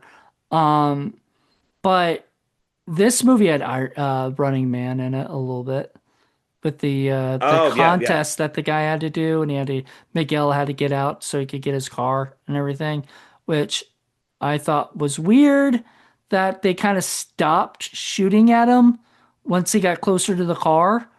And I was like, why don't they still shoot him? It's purge Like night. You could still purge the guy. I And get I guess it's just one of those things where it's unwritten rules, yeah, I and don't they're like on it. television. So it's purge night. You can literally, there is no crime. Like, or crime is completely legal. I don't understand why there's these things. I don't even understand why people are have a place that they can go and people don't just go and shoot the security guards, go in there and just waste everybody, you know? I or whatnot. Like there's unwritten rules, but some people don't seem to follow them. Like Cowboy wants to kill, Pete, even though he's told hands off by the girls that night, and then he says he's not. Well, and the stuff with the cowboy guy, that I didn't fully understand because it's I don't think he actually lost anything, right? They found out that Miguel was fake.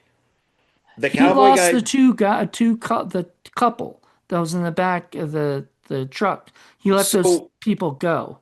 so instead So of just going out and getting two more people, or maybe four, then you're gonna spend your entire night trying to find Miguel. yeah, actually, that doesn't make any sense because if he had if if you kill Miguel, then you get nothing. You know, if he was planning to capture him, you know, that's different. You know, say, and here's a big question: what happens if you come in? Say you bring somebody into that carnival place at like an hour before they close, right? And then you get paid for it. Like, is there a time limit to cut off at that time? Because like, after a while, they're not going to be able to get everybody auctioned, you know? So if people keep bringing people in at like, Right. 6 o'clock in the morning, and then they go, oh, wait, we've got too many people. I think the big thing is this show wasn't made for people to like think about it. This was just show was just Well, made to. yeah, it just I don't think the even though it is written by the the creator, No, it's I not. I watched the making of, and they have a showrunner for it, and it wasn't James. oh, It that was would make somebody sense else. because it's a So, show. so somebody else was running the show, and he was talking about it. He was saying it was a. This is the first time I watched one of the behind the scenes because they had it on the extras on the DVD. So I was like, "Ooh, what's this?" And it said there's some deleted scenes, and there was like meet the cast and crew or something, right? So I went to the meet the cast and crew. It was like this 2 minute little video talking to some of the people about why they enjoyed being on it and what it was to them. And it really makes me laugh when people are like, this is about, this is a story about all those poor people. And I'm like, you're probably getting paid a lot more than these poor people are getting paid. And you're making a movie to like do what? I mean, by the end of the show, at the end of the day, you're not going out and donating money to poor people. You're literally just making a movie. You're making a show. Like it's not. It don't talk about how wonderful it is because you think this is about the, people from the lower class rising up and blah blah blah. You know, you're not lower class. You're real actors. You're getting paid pretty good amount of money to do your part. you Well, know. that's the whole Ricky Gervais thing of his famous speech, when he's like, come up, accept your God, accept your trophy, thank your God, your award, shut the fuck up, you don't know anything, you live on a completely different planet, just And I mean, and look, these people are actors, they're working actors who probably might not, I mean, people, the funniest thing is I've just started learning like people think that every actor they see, Eric Dane or James Van Der Beek or whatever, are like these rich people, right? And they might have had some money, but who knows how much they have now or had by the time they died, right? Or any actor. A lot of actors blow their money on things. They buy a house, they have to mortgage, they have all these things. They're not as rich as people think they are, you know? And so I feel like, some people, some of those actors are a little bit more, especially the people that are on the show who I don't know any of them except for William Baldwin, you know? The guy who played Joe, I don't really know him either. I've seen his name and stuff, so I think he's a TV actor or something. But that's it. That's all I know of him.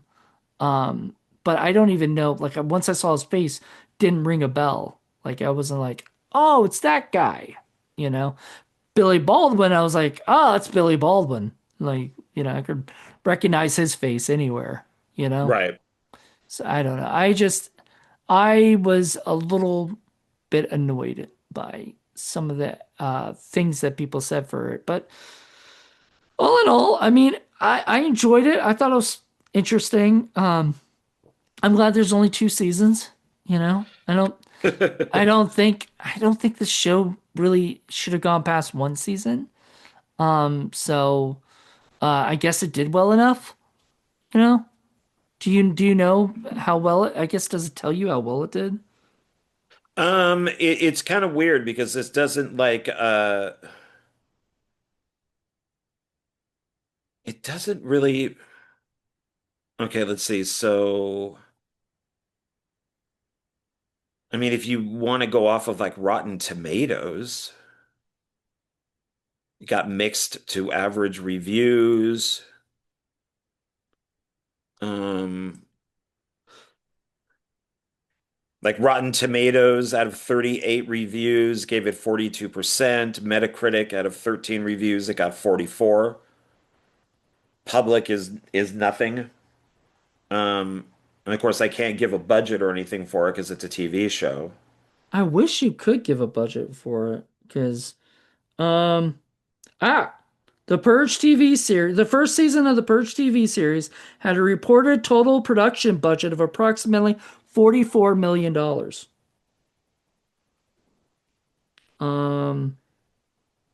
I'm just wondering how much it cost. So, uh, s- 28 million dollars spending in Louisiana for the production, including $16 million in local payroll. It was filmed in New Orleans area, aiming to replicate the franchise's successful low-cost, high-return model. That's cool. Okay. I didn't know. Um, 44 million's not a bad budget for a TV show. It's actually pretty cheap.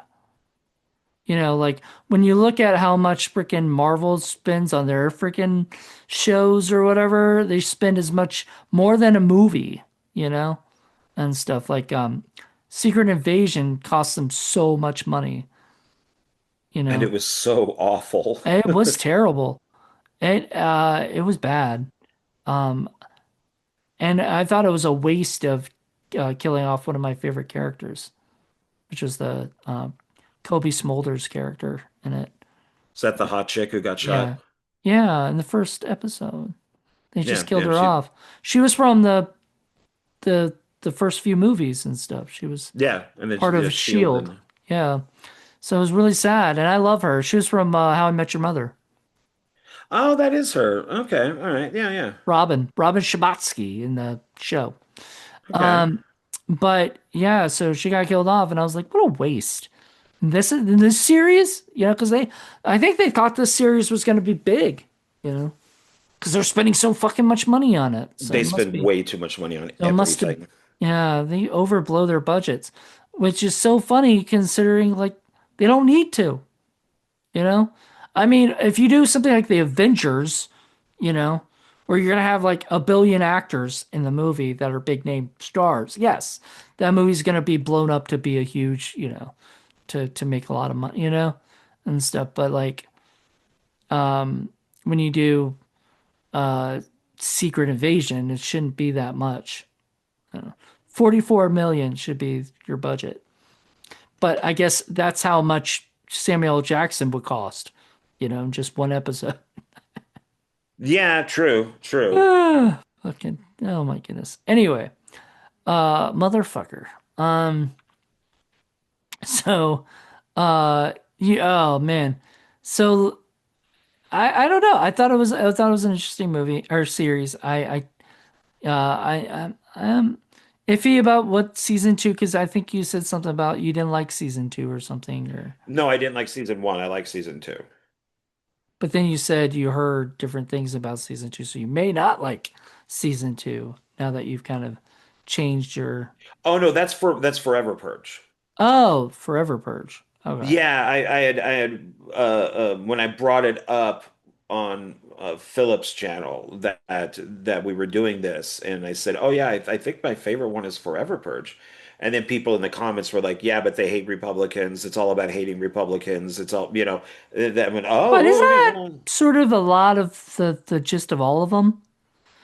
I mean, yeah." even this one was like that a lot with At the least the party. party had black people in it. It's true. The other parties only had white people. But then they also had like the was it the one lady who was part of the revolution that was The maid, the yeah, maid. the I liked that. That was something that I really liked that they, just kind of waited for that moment and then just kind of took Well, everybody out. she even told the girl, "You got to get out of here. You Yeah, know." because she's just like, all right, they're not like the other people, so yeah, but get Yeah, out of here so you're not, you know, that you're not killed and stuff. And then yeah, she does help them out to get out and everything. I thought that was nice. I liked her. Kind of wish there was more Consuela. of her. Yeah, Consuela. I wish there was more of her. Yeah, Um, yeah. When she, somebody would knock at the door and she'd answer, she'd be like, no, no, Mr. Purge not home. Mr. Mr. Purge not home. Purge. Yeah, that from like was it a Family Guy, Consuela. Oh, okay. It would always be like, somebody knocks on the Fortress of Solitude and she'd be like, no, no, Mr. Superman not home. Mr. Superman not home. I don't. I never watched Family Guy, so not Oh much. my God, you're a communist. I I'm not a knew it. communist. I I knew just you were a commie. I mean, I've seen a few episodes, I'm not gonna lie, but I'm like, it's not adult cartoons are not my thing, man. Um, it started off with like when I was a kid, I hated Ren and Stimpy. So I didn't hate it, but I didn't like it as much, But a lot of people loved. What, you're leaving now? Jeez. Yeah, I I did have a get to little. meet.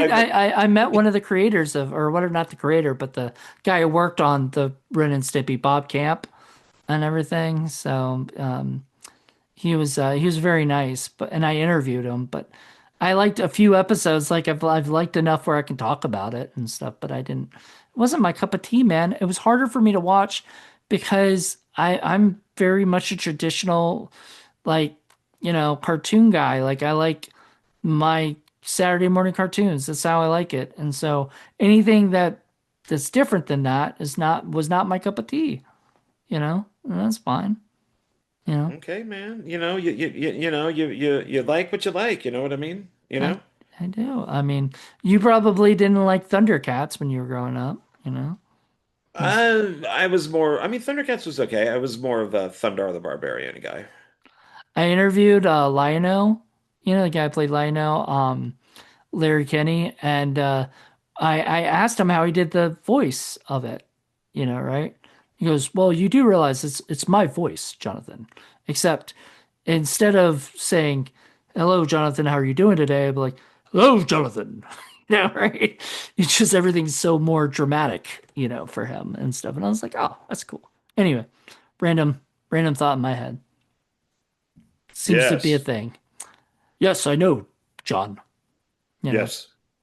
And he said that once he actually was at Toys R Us one time and saw these kids looking at Lion-O doll, and he goes, "Hello, kids. You should go and buy that doll." Blah blah blah. And then you hear the kids look at each other and go, "That guy doesn't sound anything like Lion-O." Little do they know. Nope, they had no idea, and they probably never will. Ah, that's life. All right, everybody, that's it. We talked a lot about The Purge, way too much, about the Purge TV series, season one, and it's okay. It wasn't the greatest, but it wasn't the best, or it wasn't the worst. You know, might be the worst so far that I've seen. I have no desire in watching it again. Really? Yeah. So are you just gonna keep it for like that it completes the collection, or are you gonna get rid of it at some point? Uh, no, no, no. Complete, the collection. Yeah. Okay, that's fair. All right, everybody. Well, we will be back next week. I think no, not 2 weeks. 2 weeks from today, we'll be back with a brand new episode, and it'll be season two of this. Like I said, I'm glad it's only 2 seasons because I don't know. It's just too long, you know? It's like watching a 7.5 hour long movie. It's like, ugh. I like, That's what these shows are these days. They're just really long movies. I know, but they're just, and like I said, there's a lot of filler and stuff. So people just yakking, about whatever before getting into something that's, whatever. So hopefully, we'll see how season two is. You said you liked it, so you liked it better than season one. So Yeah, I'm pretty we'll sure. we'll see. We'll see. You might change your mind. You might hate both of them. Who knows? You know. That's true. I mean, I like the beginning and aspects of season one more than I did originally, but then I found other things to be irritating, like the wife and stuff like that. So Oh, the wife and the husband, the three-way thing, yeah, I the thought three was just way and all that other yeah, other crap. yeah, it just goes. I mean, I've said it a billion times. I just don't know why they think that she's so great. I mean, it's just like The she's not. wife? Yeah, I thought she was cute. unless she's really good in bed. I mean, I who mean, some cares? people fall in love with whoever they fall in love with. I don't know. There might be also stuff we just didn't, backstory we didn't see between them. That Maybe we they, should have had that. maybe, but I don't know. Or or whatever. Maybe they didn't think we needed that. I don't know. Anyway, watch season one. We'll be back in 2 weeks for season two. Until then, everybody. Bye. Bye.